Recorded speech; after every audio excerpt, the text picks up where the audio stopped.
अस्तिदेखिबाट एउटा थट आइरहेको थियो के and I kind of think like maybe I should say it के खास गरी चाहिँ यो अहिले निपा भाइरसको जति पनि भाइरल भइरहेछ नि अरू कन्ट्रीहरू बनिरहेछन् न्युजहरू आइरहेको छन् होइन यस्तो भयो उस्तो भयो अरू इन्डियामा झन् डिभास्टेसन भएको जस्तो भयो भन्ने भयो एउटा दुइटै स्टेटहरूमा होइन त्योभन्दा अगाडि चाहिँ म एउटा कुरा भन्न चाहन्छु है लाइक 2015तिर हाम्रो बिलियनियर भनौँ होइन or one of the richest man in the world Bill गेट्सले अनाउन्स गरेको थियो टेड टकमा कि अब पेन्डेमिक हुँदैछ नेक्स्ट डिकेडमा भनेर अनि त्यतिखेर 2015मा पेन्डेमिक हुँदैछ भनेर भनिसकेपछि 2018मा वार्निङ पनि दिएको थियो कि बिल गेट्सले अनि 2018मा वार्निङ दिएपछि त्यसको केही समय 19 भनौँ न त्यतिखेरै हाम्रो कोभिड सुरु भइहाल्यो है अनि त्यस पश्चातमा लाइक बिल गेट्सको कुरा गर्नुपर्दाखेरि 2022मा उसले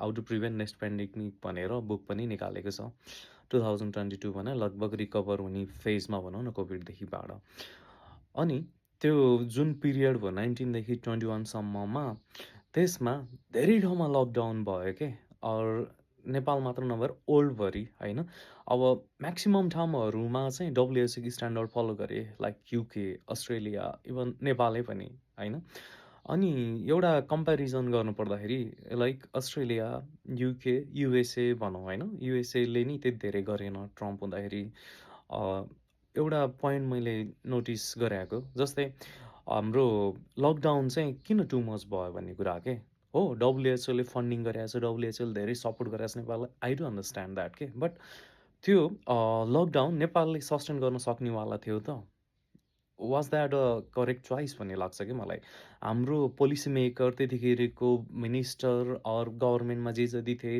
होइन उनीहरूले लकडाउन गरे कि देशकै लागि हितको लागि भनेर लकडाउन गरे होला नि त आई हेभ अ डाउट के कति थियो र अनि एउटा कुरा के रहेछ भने अचम्मको कुरा मैले हल्का थोरै माइनर लिटल रिसर्च गरेको थिएँ अमेरिका सबभन्दा ठुलो फन्ड गर्ने रहेछ डब्लुएचओलाई होइन अमेरिका पछि कुन होला के होला थाहा छ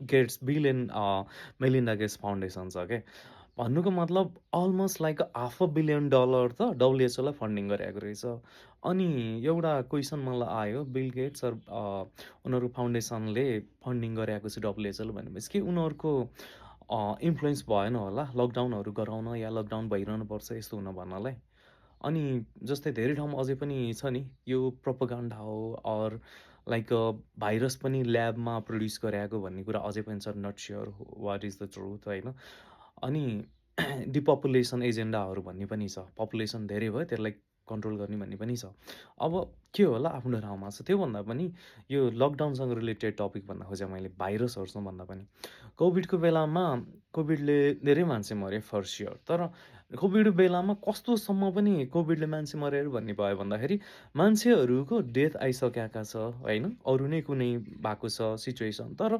कोभिडले छोयो अरू कोभिड पोजिटिभ देख्यो भने उसलाई कोभिडले डेथ भयो भनेर देखियो कि आई डोन्ट नो कति पर्सेन्ट होला म्याक्सिमम् त त्यस्तै डेथहरू नै भएको छ अनि कोभिडहरूले गर्दा ढ्याक ढ्याक ढल्यो यो त्यो भनेर फियर मङ्गर्सहरू भनौँ होइन एकदम डर त्रास मात्र देखाइयो कि अनि डर त्रासले गर्दाखेरि मान्छेहरूमा मानसिक तनावहरू भए होइन एग्रेसिभनेसहरू देखिन थाले मान्छेहरूमा डिस्टेन्स राख्नुपर्ने खालको भन्ने हुन थाल्यो सोचहरू सोसाइटी घर घर बिच कम्युनिकेसनहरू भएन अनि त्यसमा सपोर्ट हुने कुरो त केही पनि नै भएन होइन अनि त्यो हुँदाखेरि एउटा मान्छेहरूको सुसाइडहरूले गर्दा पनि मरे र नेपाल जस्तो कन्ट्रीमा चाहिँ खास गरी जो हाम्रो गभर्मेन्टसँग एउटा कुनै सिस्टम छैन न हेल्थको राम्रो सिस्टम छ न वेलफेयर सोसलको कुनै एउटा सिस्टम छैन नि त गभर्मेन्टले के सपोर्ट गरेको छ र जस्तै डे टु डे वेज गर्ने नेपालमा पपुलेसन कति छ र नेपालमा कति छन् पपुलेसन जसलाई 1 विक काम नगरिकन खानलाई फुड हुँदैन आफ्नो ठाउँमा उनीहरूले के सपोर्ट गरे त नेपाल गभर्मेन्टले त्यो पिरियडमा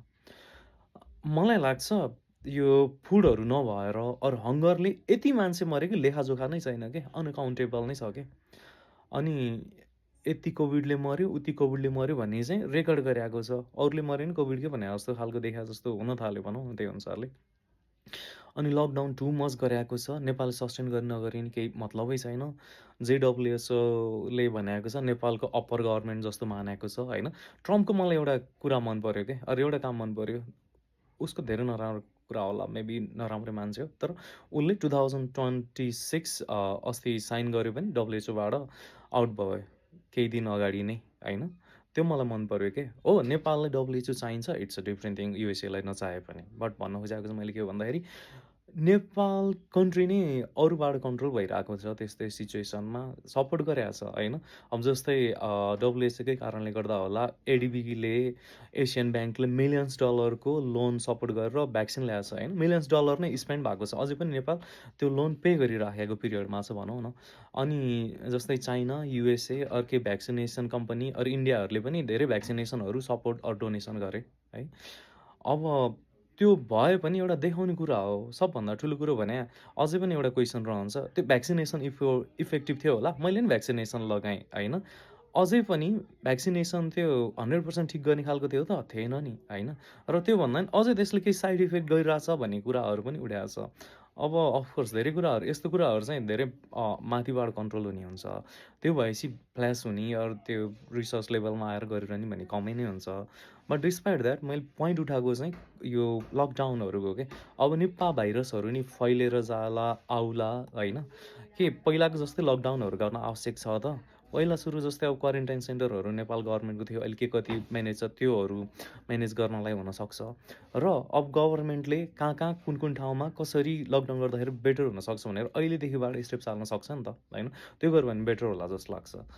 अब यो निपा भाइरस नै अब नट स्योर नर्मलै होला, होप नेचुरल नै हो भनौँ न होइन।